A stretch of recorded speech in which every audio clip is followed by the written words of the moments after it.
Baik, sebelumnya selamat pagi. Assalamualaikum warahmatullahi wabarakatuh. Om Swastiastu. Salam sejahtera bagi kita semua dan juga salam kebajikan. Halo teman-teman semua, apa kabar? Perkenalkan, saya Ika Dirwan Setiawan. Saya merupakan mahasiswa kedokteran di Universitas Paramadina. Jadi pada pagi hari ini saya akan membagikan informasi yang cukup menarik, yakni tentang pengalaman saya di bidang video edukasi. Jadi di sini saya akan membagikan mengenai bagaimana sih cara membuat ataupun tips pembuatan dari video edukasi yang baik dan juga yang benar. Namun perlu teman-teman ketahui di sini saya bukanlah orang yang expert di bidang video edukasi, saya juga bukanlah dosen pengajar di bidang video edukasi ataupun di bidang desain dan juga perfilman. Namun saya di sini adalah seorang mahasiswa kedokteran yang ingin membagikan informasi dan juga pengalaman saya kepada teman-teman, yakni mengenai video edukasi. Baiklah, agar tidak berpanjang lebar lagi, malah kita mulai presentasinya. Jadi kita mulai saja dari pengertian video edukasi. Jadi di sini teman-teman, apakah ada yang mengetahui apakah itu video edukasi? Nah, jadi video edukasi tersebut merupakan suatu bentuk informasi yang kita sampaikan secara audiovisual yang digunakan untuk menyampaikan pesan dan juga menyampaikan informasi kepada masyarakat ataupun dalam hal ini adalah penerima pesan. Jadi perlu kita ketahui bahwa video edukasi ini bersifat sangat menarik dan juga edukatif yang juga ditujukan kepada masyarakat dan juga penerima pesannya. Nah, jadi apa saja sih informasi yang bisa kita berikan ataupun informasi yang dapat disampaikan dari video edukasi tersebut? Jadi konsepnya itu tergantung dari guideline ataupun dari panduan yang ditentukan oleh panitia lomba. Ataupun jika kalian ingin memberikan informasi kepada masyarakat secara cuma-cuma, dalam hal ini tidaklah lomba, kalian bisa menyampaikan apapun itu. Namun, dari pengalaman saya menyampaikan ada beberapa poin, yakni yang pertama, pola hidup yang sehat, dan yang kedua adalah tindakan preventif ataupun tindakan pencegahan dari suatu penyakit ataupun suatu hal. Kemudian yang ketiga adalah penata laksanaan secara farmakologi dan juga secara non-farmakologi. Dan apapun itu yang menurut teman-teman ingin kalian bagikan kepada masyarakat yang tentunya sangat edukatif dan juga sangat menarik. Nah, kemudian bagaimana sih alur pembuatan video edukasi? Di sini sebenarnya tidak ada hal yang baku dari pembuatan video edukasi. Namun di sini saya memberikan alur kepada teman-teman agar lebih jelas seperti itu. Agar nantinya kita dapat membuat video edukasi yang sesuai alur sehingga menghasilkan video edukasi yang baik dan benar dan menghasilkan video edukasi yang bisa menjadi juara. Jadi yang pertama adalah observasi dari permasalahan, entah apapun itu, dari lingkungan sekitar mungkin, dari diri sendiri ataupun dari pengalaman yang kalian anggap itu adalah sebuah permasalahan. Sebagai contoh, yakni sekarang adalah situasi dari COVID-19. Kalian bisa mengambil COVID-19 itu sebagai suatu permasalahan. Namun perlu diketahui juga kita harus sesuai dengan guideline ataupun dari panduan yang ditentukan oleh panitia ataupun secara hal ini adalah pembuat lomba seperti itu. Jadi jangan sampai kita membuat COVID-19 namun tema yang dimaksud adalah non-communicable disease. Jangan sampai seperti itu. Kemudian yang kedua adalah setelah kita mengobservasi, kita mencari informasi yang valid. Mencari informasi yang valid itu juga sama dengan pembuatan literatur review atau pembuatan esai ilmiah. Kita juga harus membuat ataupun mencari informasi yang valid dari sumber informasi yang valid juga. Seperti contohnya adalah website dari WHO, website dari Kemenkes, kemudian juga jurnal-jurnal penelitian dari PubMed, NCBI, itu kita bisa jadikan informasi yang valid. Jadi cari ataupun explore lebih banyak, sebanyak-banyaknya informasi yang ingin kalian dapatkan, kemudian kalian harus mencatatnya. Setelah mendapatkan informasi, kalian harus menyusun ide. Bagaimana sih alur yang ingin kalian sampaikan, apakah hal yang ingin kalian sampaikan setelah kalian membaca informasi yang valid. Nah, sebenarnya pembacaan dari informasi yang valid ataupun mencari ide ini merupakan suatu timbal balik. Jadi setelah kalian menyusun ide, kalian bisa lagi kok sebenarnya mencari informasi. Tidak baku seperti itu. Kemudian yang keempat adalah konsultasi dengan ahli. Tentunya konsultasi ini sangat penting. Karena konsultasi ini akan menghasilkan video edukasi yang baik. Karena sebagai contoh, kita ini adalah orang awam. Jadi kita perlu sekali pembekalan ataupun informasi dan juga referensi dari ahli-ahli. Entah itu ahli dari desain, entah itu ahli dari perfilman. Dan juga kalian bisa kok juga menanyakan dengan dosen pembimbing kalian, sebenarnya informasi yang saya sampaikan sudah baik ataupun sudah benar belum, seperti itu.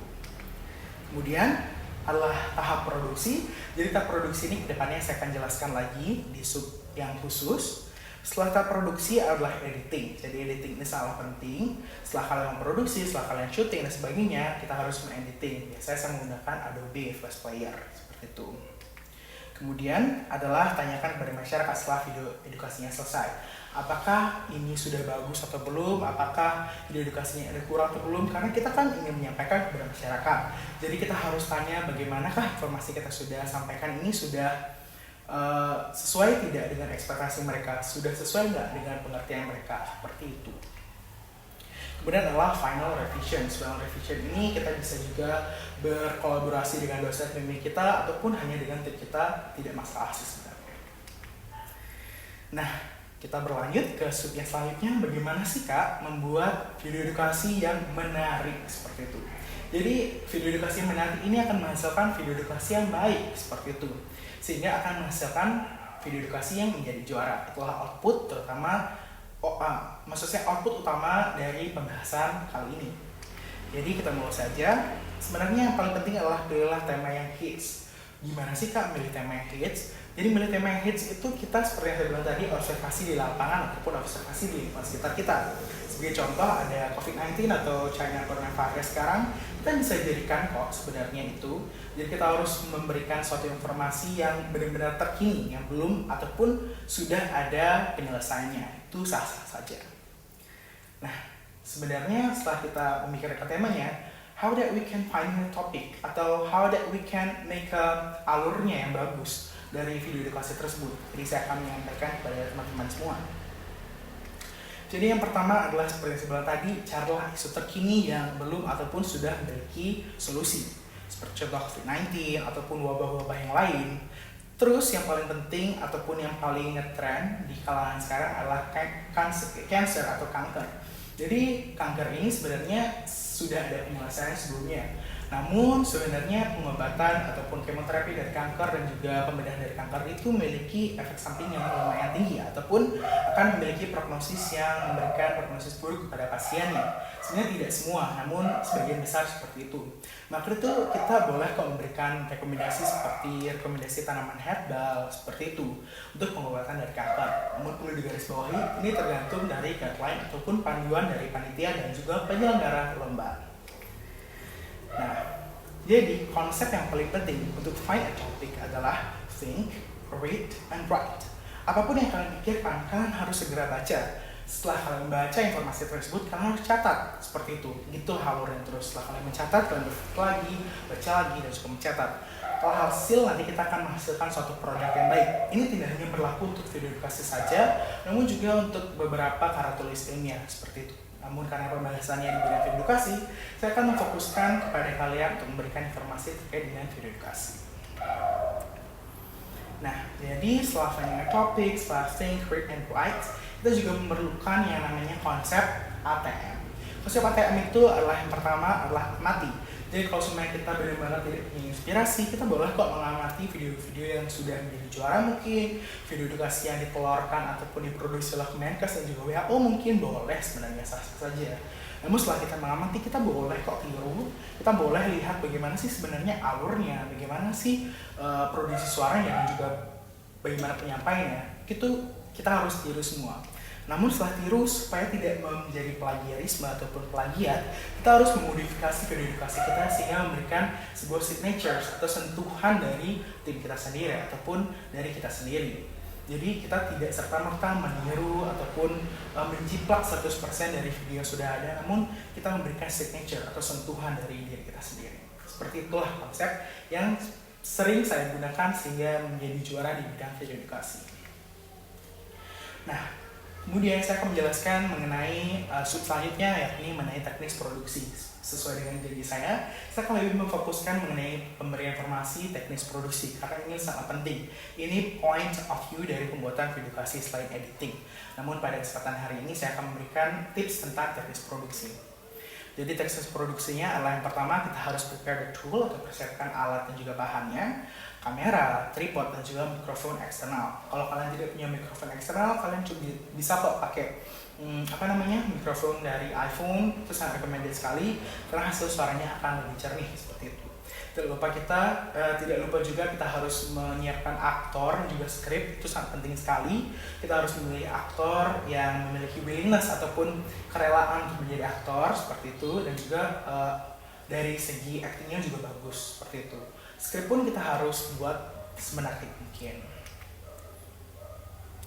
Nah, jadi setelah kita menyiapkan alat dan juga bahan semuanya, kita harus bisa mengatur ataupun men-setting basic pada kamera. Jadi adapun pengaturan basic pada kamera itu ada 3. Jadi saya akan menjelaskan yang pertama adalah diafragma, kemudian ada shutter speed, dan juga terakhir adalah ISO. Jadi kalau untuk diafragma ini itu tuh mengatur cahaya yang masuk ke kamera. Jadi ini konsepnya semakin kecil diafragma settingnya, ini akan ada f1,4 sampai f32. Jadi kalau semuanya settingnya semakin kecil, itu akan menghasilkan gambar yang lebih terang. Kalau semuanya kita setting lebih besar, akan menghasilkan gambar yang lebih gelap seperti itu. Namun tidak serta-merta kita maksudnya men-setting seperti yang kita inginkan. Namun itu ada persyaratannya. Kalau semuanya kita ada satu orang di satu frame ataupun di satu kamera tersebut, kita harus menggunakan yang kecil, itu f1,4 minimal. Kalau semuanya orangnya banyak, 4 orang mungkin kita bisa gunakan f8. Tujuannya agar nantinya kalau kita gunakan f8 itu nanti orang-orangnya akan lebih fokus seperti itu. Jadi tidak membuat orang-orangnya blur. Kalau semuanya kita gunakan f1,4 kan itu orangnya akan blur. Maksudnya backgroundnya akan blur sehingga objek itu akan fokus seperti itu. Kemudian yang kedua adalah shutter speed. Shutter speed ini adalah kecepatan pengambilan gambar. Jadi konsepnya adalah sebagai contoh 1/60, artinya itu dalam 1 detik akan menghasilkan 60 frame seperti itu. Jadi yang paling recommended memang 1/60 dalam setting kamera sebelum kita syuting. Lalu yang ketiga adalah ISO. Jadi konsep ISO ini sedikit berbeda dengan diafragma ataupun kebalikannya. Jadi kalau semuanya semakin kecil ISO akan menghasilkan gambar lebih terang. Kalau semuanya semakin besar ISO akan menghasilkan gambar yang lebih kalau semuanya ISO yang lebih tinggi akan menghasilkan gambar yang lebih terang. Kalau semuanya ISO yang lebih kecil akan menghasilkan gambar yang lebih gelap. Nah, namun kita tidak boleh menyetting ISO lebih, maksudnya dalam artian sangatlah besar, karena itu akan menghasilkan video yang sifatnya noise atau bintik-bintik seperti itu. Kalau semuanya dalam ruangan kecil ataupun dalam ruangan, kita bisa gunakan 1600 atau 1200, itu karena cahayanya sedikit. Kalau semuanya di luar ruangan, karena cahaya besar, kita bisa gunakan 100 seperti itu. Kita next ke pembahasan selanjutnya adalah pemilihan lensa yang tepat. Ini sangat penting dalam teknis produksi karena jenis lensa itu ada 2. Yang pertama adalah lensa standar, yang kedua adalah lensa fix. Kalau lensa standar ini dia tuh mempunyai kelebihan, yakni nanti objek dan juga backgroundnya akan lebih fokus. Nah, namun dan juga ini pengambilannya itu akan lebih banyak dalam satu frame. Nah, kalau sama lensa fix itu dipilih karena kita akan menghasilkan gambar objek yang lebih fokus dan juga backgroundnya akan blur seperti itu. Dan juga pengambilan jaraknya harus jarak dekat. Namun kelemahannya itu tidak bisa zoom in dan juga zoom out, jadi benar-benar fix. Maka itu namanya adalah lensa fix. Jadi kalian tergantung saja ingin memilih yang mana, itu tergantung dengan selera kalian seperti itu. Kemudian final soundtrack. Jadi supaya tidak terkena blacklist, kita harus gunakan atau cari soundtrack itu di YouTube Library. Ini contohnya, jadi kita benar-benar banyak banget kita bisa cari soundtracknya di sana tergantung dengan mood dari videonya. Itu sangat penting sekali dalam pemilihan soundtrack. Nah, mungkin sekian yang ingin saya sampaikan karena sebenarnya video edukasi itu luas. Namun dalam kesempatan kali ini saya lebih fokuskan untuk memberikan teknis produksi kepada kalian semua dan juga tips bagaimana membuat video edukasi yang menarik dan juga baik dan juga benar sehingga menghasilkan output video edukasi yang bisa menjadi juara di nasional ataupun di internasional seperti itu. Namun bagi kalian semua intinya adalah kalau semuanya kalian percaya dengan diri kalian itu akan menghasilkan sesuatu yang besar. Yaitu saya selalu percaya pada diri saya sendiri, you are what you believe yourself to be. Karena nothing is impossible. The world itself say as I'm possible. Jadi selalu percaya bahwa tidak ada yang tidak mungkin karena kita bisa. Sekian presentasi dari saya. Terima kasih. Mohon maaf jika ada kesalahan kata ataupun kalimat yang saya ucapkan. Semoga kita bisa bertemu di lain waktu. Terima kasih.